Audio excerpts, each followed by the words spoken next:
Hi y'all, this is so blessed. Welcome to the Blessed Place. How y'all doing? Oh man, I forgot my earrings. I need some earrings on. Hold that thought.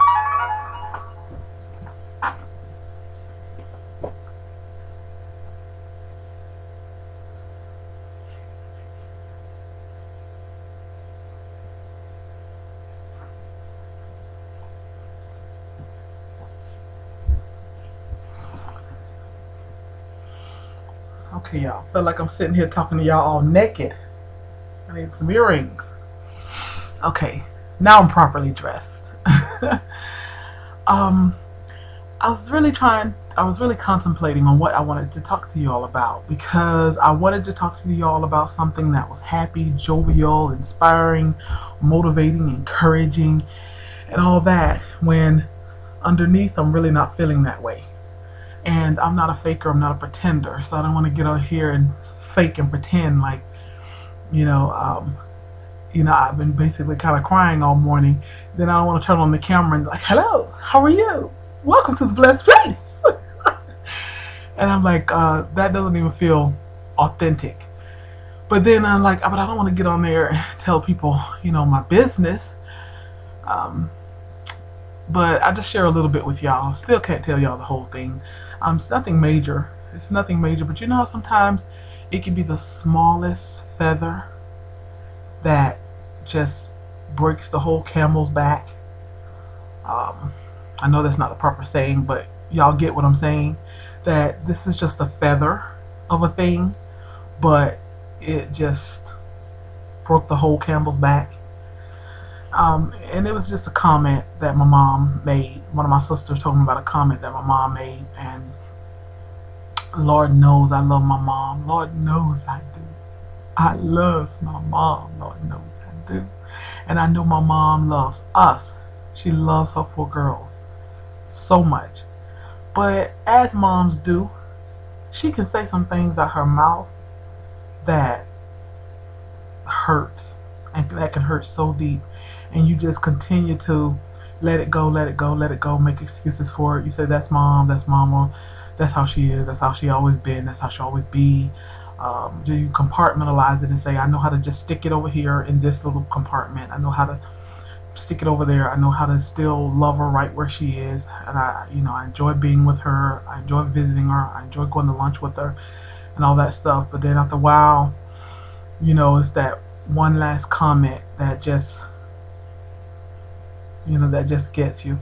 So I don't know, maybe, excuse me, one day I'll share with you all what's that about, but I don't think it'll be fair to get here and tell all of the family business, her business, my business, when I haven't talked to her about it, when I haven't confronted her about it. And that's the thing I'm struggling with. In the Bible, it tells you if your brother has an alt against you, if you think your brother has an alt against you, alt meaning a problem, a feud, a complaint, anything like that, then you should go to that person. And it says go to him alone. And then if that person doesn't hear you, then you could take it before others. So I haven't taken it to my mom that the things that she says are hurtful. And I don't know. I know I should. I should on a biblical level, on a spiritual level, and even on a natural mother-daughter level. I should take it to her. But I don't know. I'm struggling with that.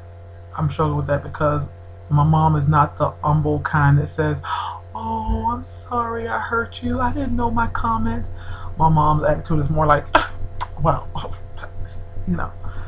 So, I don't know. You come on. You coming through? Oh, God. But anyways, I was talking to, I tweeted and said, feeling a little down. I wish I could talk to my sisters. But Danika's at work, Denise is at school, and Deborah just got home from work and she's asleep. But Danica immediately saw my tweet and called me or texted me and said, are you okay? What's wrong? And she said, I'll call you during my first break. So she called me during her break and we talked and she made me feel so much better. And then Deborah, about an hour, hour and a half or so later, Deborah saw it on Twitter, and she called me, and we talked, and she's about to come over here so we can go grab some lunch and talk some more. But I just love my sisters, and I know that if my round hips that saw this tweet, or if she's not at school and been in a position where she can call me, I know she would have called me, and she's probably going to be calling me soon. But I just love my sisters, and they're my best friends, and I just thank God for having someone to talk to like that. But in the meantime, I talked to my daughter, Derica, and she is just so wise, so precocious, beyond her years. And only thing is, all the stuff that I've taught her has come back to bite me, because she's always telling me something that I've instilled in her, and I'm like, and she's like, well, that's what you used to tell me all the time, so now it's coming back on you. So she's telling me, well, Mom, that's just your mom, and that's how she is, and you gotta love her anyway, and you gotta love her right where she is, and you gotta call her, you gotta talk to her, you gotta pray for her, because that's what you used to tell me about my dad. When my dad was acting up and I didn't want to be around my dad, you'd say, Derica, you gotta love him and you gotta pray for him. And so I was like, oh gosh, it's coming back on me. And now her and her dad have a great relationship, because I never pulled her away from her dad. It would have been easy for me to say, your dad is no good, and you should never talk to him. But no, I always encouraged her that regardless of how funky your dad's acting, he loves you, and you love him right where he is, and you pray for him. And she always said, why I gotta pray for him? I'm the child. Why I gotta be the bigger person? Why do I have to do the more excellent thing? And I said, Derica, because you're going to be blessed. You're going to be blessed doing the more excellent thing. And my daughter is so, so blessed. She could be called So Blessed Junior on YouTube. She is. She is so, so blessed. I mean, she's healthy. She's tall, 6'4". She's beautiful. She's smart. She's being blessed on her job, where she's like becoming one of the top performers. She plays semi-pro ball, and she's trying to go pro, and I know that's going to happen for her. She's generous. She just gave this homeless guy Sunday a $10 bill because she didn't have any change, so she just gave him a $10 bill. She's like, I hope he's not going to go buy alcohol or drugs with it. But yeah, I've taught her all her life to do the more excellent thing, and she's been blessed by it. So yes, yeah, isn't she? Come here, isn't she just beautiful? She's so cute.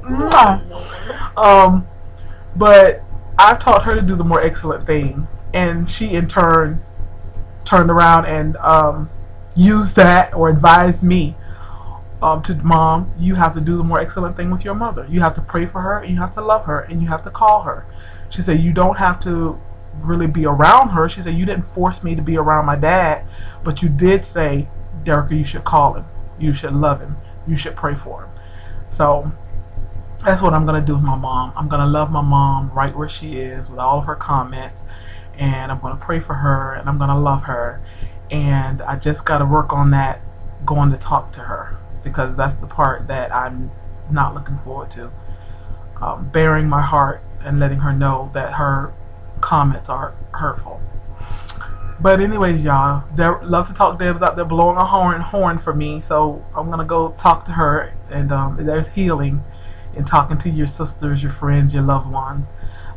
But the whole point of this video, y'all, is do the more excellent thing, and pray for those who hurt you.